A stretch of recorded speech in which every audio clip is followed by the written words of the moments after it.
et précis. Monsieur Zuccolo. Bien, alors deux mots. Bonjour, Monsieur le Président et messieurs les parlementaires. Merci de cette invitation.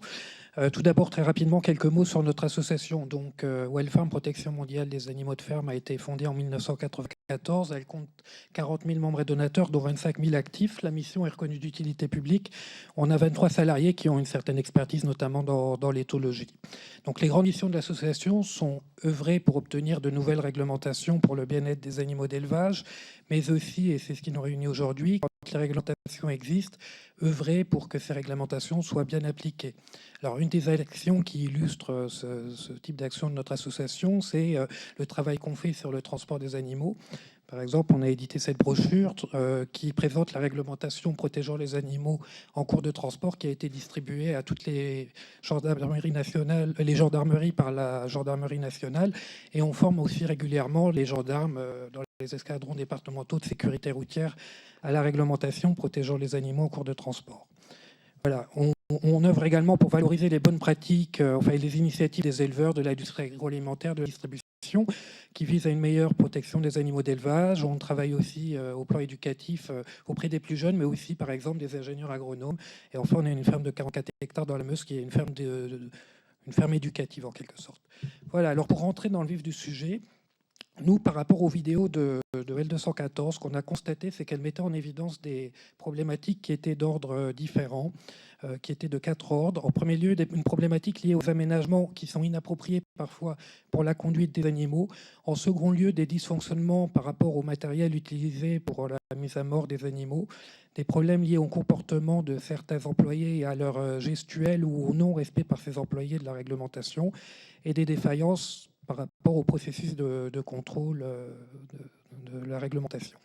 Par ailleurs, les vidéos de L214 ont également mis en évidence le fait que certains procédés d'étourdissement ne sont pas efficaces et que la pertinence de certains signes indicateurs de perte de conscience font débat.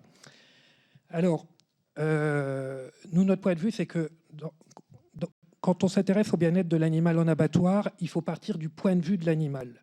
C'est-à-dire que l'animal a sa propre perception de l'environnement qui est bien différente de la nôtre. Et je rappelle que tous les animaux d'élevage descendent d'animaux sauvages. Par exemple, la vache descend de l'auroch. Pour que la conduite des animaux au sein des abattoirs soit efficace, ça nécessite une approche éthologique. Je rappelle que l'animal de ferme, en principe, quand il quitte la ferme et qu'il va à l'abattoir, il quitte un lieu qui lui est familier et il se retrouve dans un milieu qui est très stressant parce qu'il y a des humains qu'il ne connaît pas, des animaux inconnus, des odeurs qu'il ne connaît pas, etc. Et donc l'abattoir est forcément facteur de stress pour l'animal. Donc, tout le travail en abattoir doit être de limiter au maximum le stress de l'animal, de façon à ce que la conduite de l'animal se fasse au mieux. Et à l'abattoir, il y a 3 étapes. C'est l'arrivée en bouverie et l'attente en bouverie, la conduite des animaux au poste d'abattage et le processus d'abattage lui-même. Je voudrais passer très rapidement ces différentes étapes et faire dire qu'est-ce qui est important. Au niveau du chargement, quand les animaux arrivent à l'abattoir, ce qui est important, c'est qu'il y ait des quais de déchargement qui permettent dans l'idéal, des quais de déchargement qui permettent d'abaisser l'arrière du camion et de garder la rampe à plat. Parce que les animaux, évidemment, quand il y a des rampes trop pentues, c'est là où il y a des accidents. Au niveau des conditions d'attente pour les animaux, il faut éviter de mélanger les animaux parce que si on mélange les animaux de lots différents, ça peut créer des interactions agressives. Il faut que les animaux puissent tous se coucher en même temps. Il faut par exemple des brumisateurs, par exemple dans les élevages pour les abattoirs où on accueille des porcs.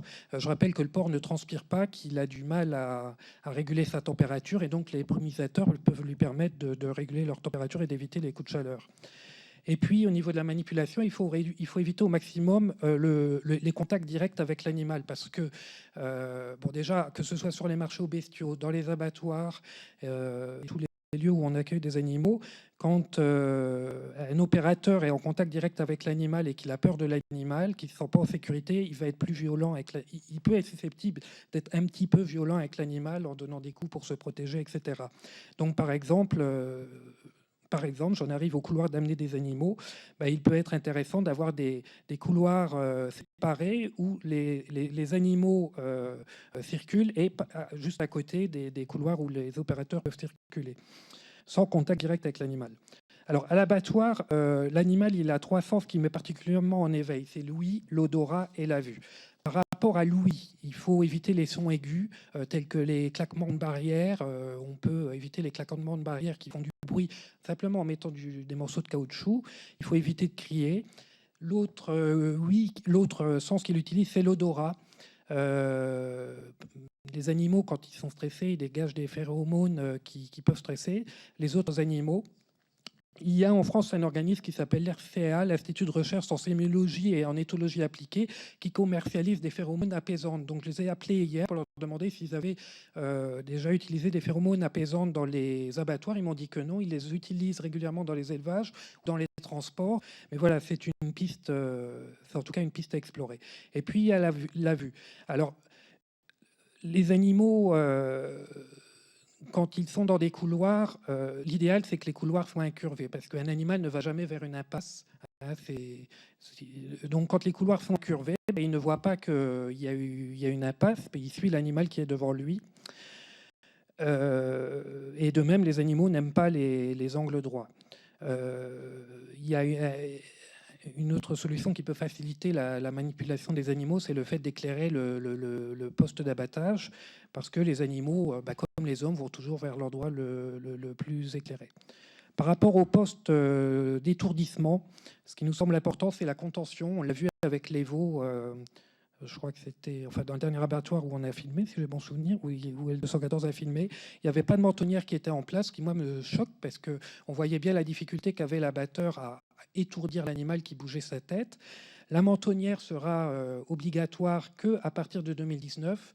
Je pense qu'il serait bon que la France devance cette obligation dans l'intérêt du bien-être animal.